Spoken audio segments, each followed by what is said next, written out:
भगवान विष्णु देवशयनी एकादशी से 4 माह तक विश्राम करते हैं। आषाढ़ माह के शुक्ल पक्ष में पड़ने वाली एकादशी तिथि को देवशयनी एकादशी के नाम से जाना जाता है।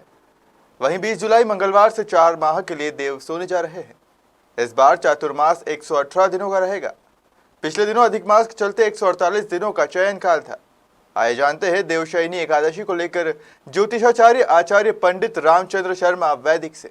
20 जुलाई मंगलवार को देवशयनी आषाढ़ी एकादशी से 4 माह का देवशयन काल प्रारंभ होने जा रहा है।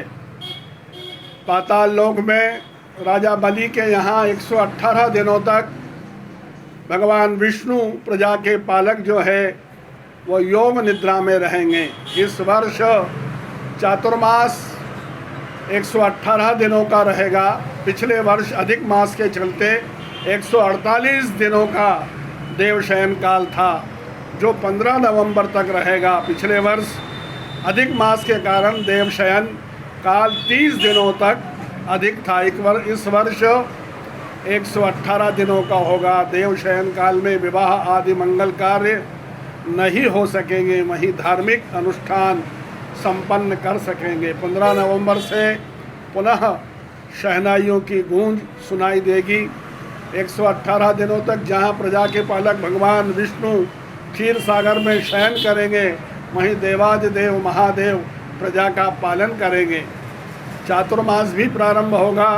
चातुर्मास में श्रावण का विशेष महत्व है। इस वर्ष श्रावण 29 दिनों का होगा। 4 जो है सोमवार का संयोग श्रावण मास में हमें प्राप्त होगा। पहला श्रावण सोमवार जो है 26 जुलाई, उसके बाद 1 अगस्त, 9 अगस्त और 16 अगस्त, इस प्रकार 4 सोमवार को भगवान शिव की जो है विशेष साधना, अर्चना और पूजन हो सकेगी। चातुर्मास आत्मशुद्धि का पर्व है।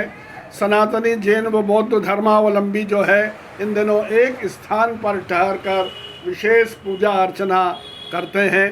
चिकित्सा विज्ञान की मान्यता है, उनकी माने तो देवशयन काल में सूर्य व चंद्रमा का तेज पृथ्वी पर जो है कुछ कम पड़ता है, इसलिए धार्मिक कार्य, विवाह आदि मंगल कार्य जो है नहीं हो सकते हैं। वहीं चातुर्मास में अनेक जीव जंतु के कारण नानाविध रोग भी जो है उत्पन्न होते हैं।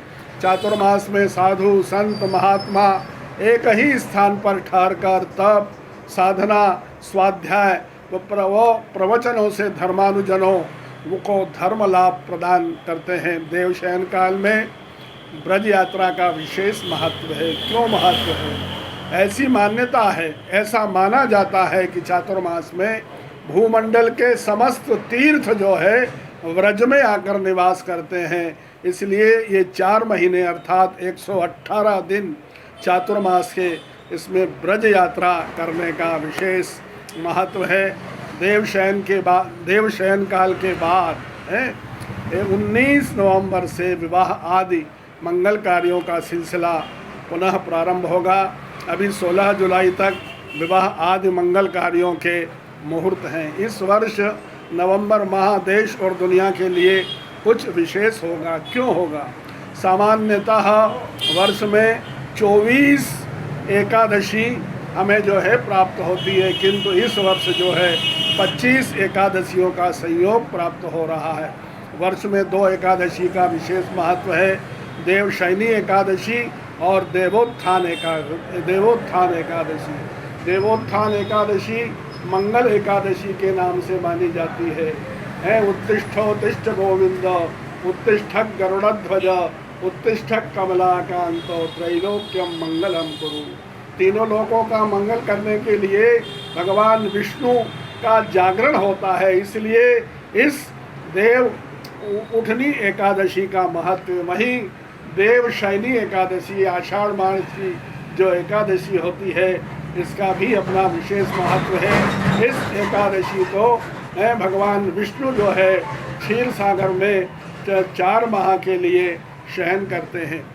नवंबर माह में 3 एकादशियों का योग हमें प्राप्त हो रहा है। पहली एकादशी 1 नवंबर को रमा एकादशी, 15 को देवोत्थान एकादशी और 30 नवंबर को उत्पन्ना एकादशी। इस प्रकार तिथियों की गड़बड़ के चलते नवंबर माह में 2 की जगह 3 एकादशियों का योग हमें प्राप्त हो रहा है, जो अत्यंत शुभ है।